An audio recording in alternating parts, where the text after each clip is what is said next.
నీ భర్తని. ఆహా, భర్త అనే సంగతి మీకు బాగా గుర్తుంది. మరి భార్య మాట కూడా గౌరవించాలని తెలియదా మీకు? ఇప్పుడు నీ గౌరవానికి భంగం కలిగించే పని నేనేం చేశాను? నాకు ఇష్టం లేని పెళ్లిళ్ళు చేసుకొని నా మాట కాదని నా ఇంటి నుండి వెళ్ళిపోయే నీ కూతుళ్ళ ఇంటికి మీరు ఎందుకు వెళుతున్నట్టు?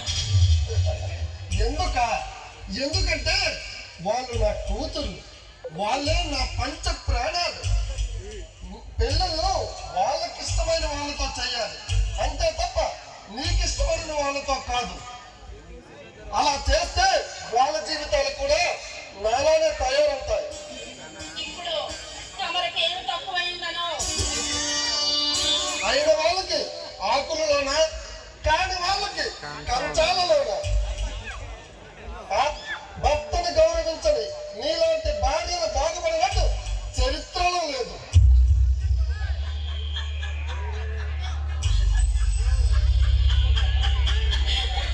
చెప్పిస్తున్నావా? శాసిస్తున్నాను. నీ పతనం మొదలైందని గుర్తు చేస్తున్నాను.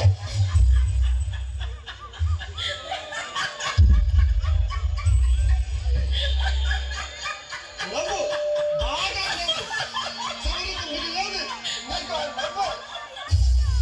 ఆడదాని పొగరు పాదాల కింద ఉండాలి కానీ కాదని తలకి ఎక్కించుకుంటే ఏమవుతుందో ముందు ముందు నీకు తెలుస్తుంది.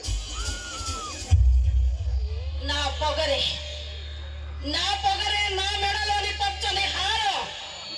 నా పొగరే నా పొగరే నా పాపిటి సింధూరం.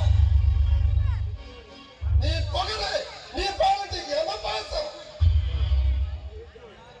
వీడు పక్కన ఉన్నాను, వీడు బాగుపడతాడేమో కానీ నువ్వు మాత్రం ఖచ్చితంగా బాగుపడవు. ఆ తమ్ముడు ఏమనంటే నేను ఊరుకునేది. తమ్ముడు నీ ముందు ఉంటూ నీ వెనక గోతులు చేస్తున్నాడు. అది తెలియదా నీకు? వాడంటే మీకు ఎప్పుడు ఇష్టం ఉండదు. పొడి చెట్టు పనులు చేసే గుంట నక్క వీడు. వీడు అలా నచ్చుతాడు. చూడండి, మీకు మళ్ళీ చెప్తున్నాను, మీరు మీ కూతురు ఇంటికి వెళ్ళినట్టయితే నా ఇంటికి రావద్దు. ఇది నా ఇల్లు. అంతగా నీకు కష్టం అనిపిస్తే ఖాళీ చేసి వెళ్ళిపోండి అంతే తప్ప ఆర్డర్లు వేస్తే మీ ఇద్దరు రోడ్డున పడతారు. ఆ దేవుడు మీ కూతుర్ని రాకుండా చూసుకోండి. బంధాల విలువ తెలియని రాబంధువు నువ్వు. పదవుల మోసలో పడి అనురాగాలకు ఆప్యాయతలకు పాత్ర వేస్తున్నావు. ఏదో ఒక రోజు నీకు జ్ఞానోదయం అయ్యేసరికి నీ బ్రతుకు తెల్లారిపోతుంది.